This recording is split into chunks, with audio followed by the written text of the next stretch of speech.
चलिए मैं आज बात करता हूँ बिहार के शिक्षा सचिव के पाठक के बारे में। देखिए, जहाँ तक मेरा व्यक्तिगत सोच है वो ये है कि के पाठक बहुत ही ईमानदार और कर्मठ अफसर है। वो आईएएस अफसर रहे हैं, आप सभी जानते हैं। लेकिन के पाठक का विवादों से हमेशा नाता रहा और मेरा व्यक्तिगत मानना है कि जो व्यक्ति कर्मठ होता है, ईमानदार होता है, करट होता है, उससे विवाद का चोली दामन का संबंध होता है, उससे विवाद परे रह ही नहीं सकता है। कारण क्या है कि जो ईमानदार होगा, कर्मठ होगा, उससे सभी लोग खुश नहीं रह सकते हैं और जब सब लोग खुश नहीं रहेंगे तो विवाद होना स्वाभाविक है। के पाठक की एक खूबी रही है कि के पाठक किसी भी काम को बड़ी सलीनता, अकर और कर्मठता के साथ लागू करते हैं और करवाते हैं। इसीलिए इनको लेकर, इनसे, इनके कर्मचारी से लेकर इनके विभाग के मंत्री से तक नाराज रहते हैं। तो ये आम बात है, ये है, समस्याएं हैं। तो मैं जैसे कह रहा था कि के पाठक का मैं व्यक्तिगत तौर पर सोचता हूँ तो बहुत ही अच्छे अफसर हैं और ये जहाँ भी रहते हैं उस विभाग का कल्याण हो जाता है। ये लोगों को भी समझना चाहिए, मानना चाहिए। जब ये गोपालगंज में मजिस्ट्रेट रहे तो उस समय भी वहाँ सरकारी हॉस्पिटल का उद्घाटन के लेकर विवाद हुआ था और उस समय वहाँ के मंत्री या विधायक रहे ये साधु यादव से इनका अनबन हो गई थी। तो ये स्वाभाविक है कि इनका काम करने का तरीका थोड़ा और लोगों से हटकर है, लेकिन हाँ, काम के प्रति ये बहुत ही वफादार हैं, ईमानदार हैं, इसमें कोई दो मत नहीं है। जब ये आवास बोर्ड में आए तो आवास बोर्ड के जितने भी वांटित थे उससे बहुत खुश हो गए थे। उन्हें लगता था कि अगर के पाठक कुछ दिन और रह गए तो हर आवास बोर्ड के लोगों का कल्याण हो जाएगा, और हकीकत भी थी। ये आते ही इन्होंने कहा था कि जो मकान का मूल्य है वो निर्धारण कीजिए, मकान पुराना हो गया है उसका मूल्यांकन कीजिए और लोगों को आवंटन कीजिए और सभी को फ्री होल्ड कीजिए। तो लोग उसमें बहुत जागरूक हो गए थे। अगर ये टिक जाते तो आज आवास बोर्ड का अलग ही कायाकल्प होता और आवास बोर्ड में रहने वाले, आवास बोर्ड के कॉलोनियों में रहने वाले लोगों का भी कल्याण हो जाता। लेकिन वहाँ भी विवाद के चलते इन्हें बहुत देर तक टिकने नहीं दिया गया। लेकिन आवास बोर्ड के आज भी कर्मचारी कहते हैं कि के पाठक का देन है कि आज उन्हें वेतन समय पर मिलता है, नहीं तो उनके विभाग में आज वेतन के लाले रहते हैं और इन्होंने कम ही समय में इतना ज़्यादा पैसा जमा करवा दिया कि उस इंटरेस्ट की पैसा से आज आवास बोर्ड के कर्मचारियों का वेतन चल रहा है। तो मैं आपको ये सब उदाहरण इसलिए दे रहा हूँ कि बताना चाह रहा हूँ कि अगर इनसे कुछ समस्याएं हैं तो इनमें अच्छाइयाँ भी हैं, तो इनकी अच्छाइयों को देखिए। और जैसे बताया कि के पाठक का विवादों से जन्म रहा है, बिहार के शिक्षा मंत्री से इनका विवाद था, लेकिन चलिए माननीय मुख्यमंत्री नीतीश कुमार जी ने उसे सुलह करवा दिया और अब दोनों में तालमेल हो गया और अच्छे से काम कर रहे हैं। अभी क्या है कि मैं जिस विषय पर बात करना चाह रहा था अब उस पर आता हूँ।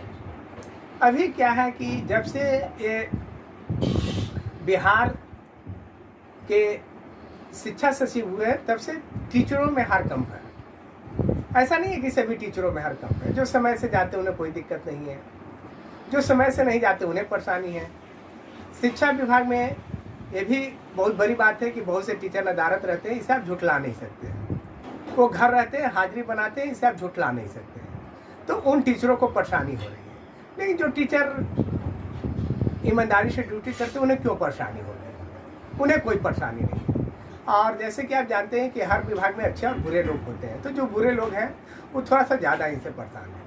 लेकिन मैं उन लोगों से कहना चाहता हूँ जो भी शिक्षक हैं कि अगर आपको के पाठक से नाराज़गी है तो आपकी नाराज़गी हो सकती है कुछ मुद्दों पर सही हो, मैं ये नहीं कह रहा हूँ कि पूरी गलत है, लेकिन एक बात आप मान लीजिए कि अगर ये आपके विभाग में रह जाते हैं तो आपका कल्याण हो जाएगा। आपका जो वेतन हमेशा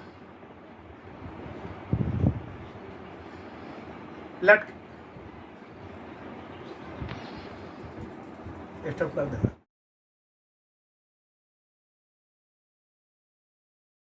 तो जो वेतन बहुत लेट मिलता है वो आपका रेगुलर हो जाएगा। तो इनसे कुछ तो आप अपने आप को इनके अनुसार ढालिए और इनकी बातों को समझिए।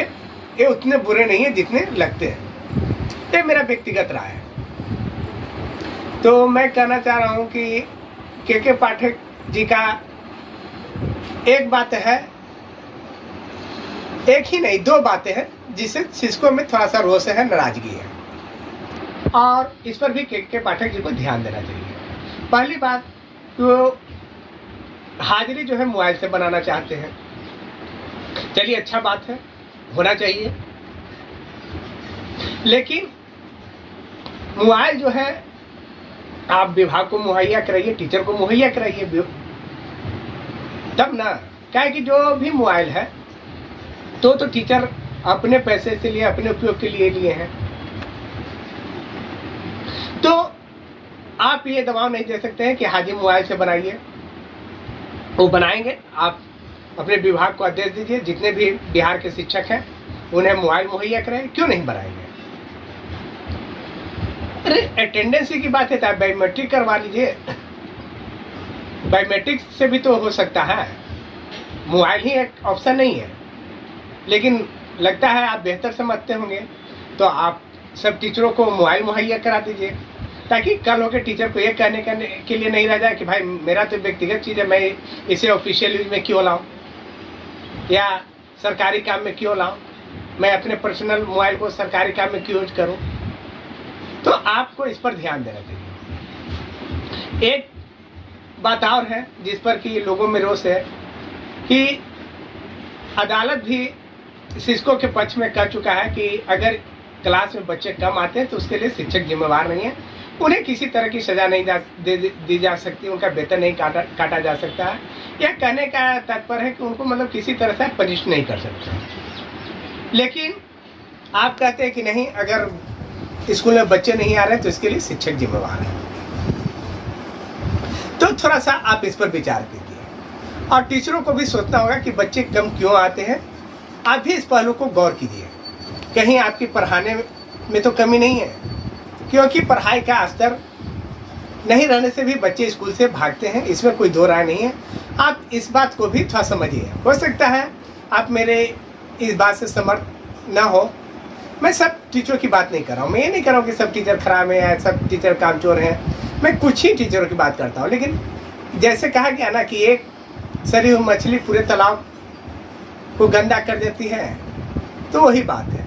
तो आपको ध्यान देना होगा कि आप में क्या कमी है कि बच्चे स्कूल क्यों नहीं आ रहे हैं। दूसरा है कि अगर बच्चे स्कूल नहीं आते हैं तो पहले के शिक्षक क्या थे, ध्यान देते थे, उनके घर जाते थे, उनके माँ बाप से बात करते थे कि बच्चों की परेशानियाँ क्या है, बच्चों को आप क्यों नहीं भेज रहे हैं, चाहे बच्चे से बात करते थे।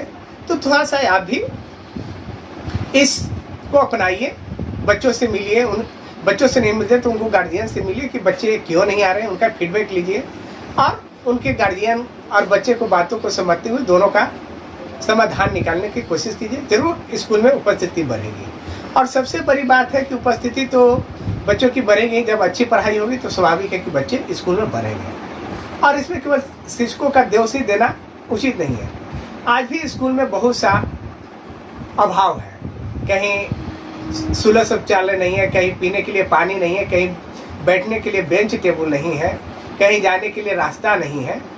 तो मैं के पाठक जी से कहना चाहूँगा कि आप इन मूलभूत सुविधाओं को पहले दुरुस्त कीजिए, उसके बाद टीचरों पर कार्रवाई कीजिए। पहले स्कूलों में बेंच टेबल उपलब्ध कराइए, स्कूल तक रास्ता मुहैया कराइए, स्कूल में पंखे लगवाइए, लाइट का समुचित व्यवस्था करवाइए।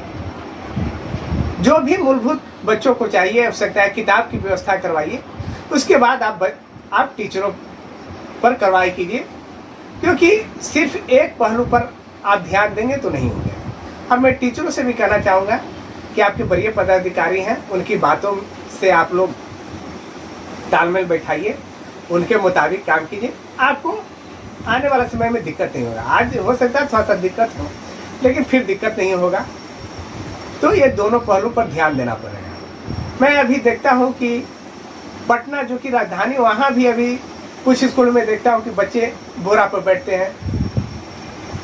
सोचिए, आज से 40 साल पहले भी वही माहौल था और आज भी सरकारी स्कूल में वही माहौल है। मुझे ताज्जुब लगता है कि हम कहाँ पहुँच गए हैं।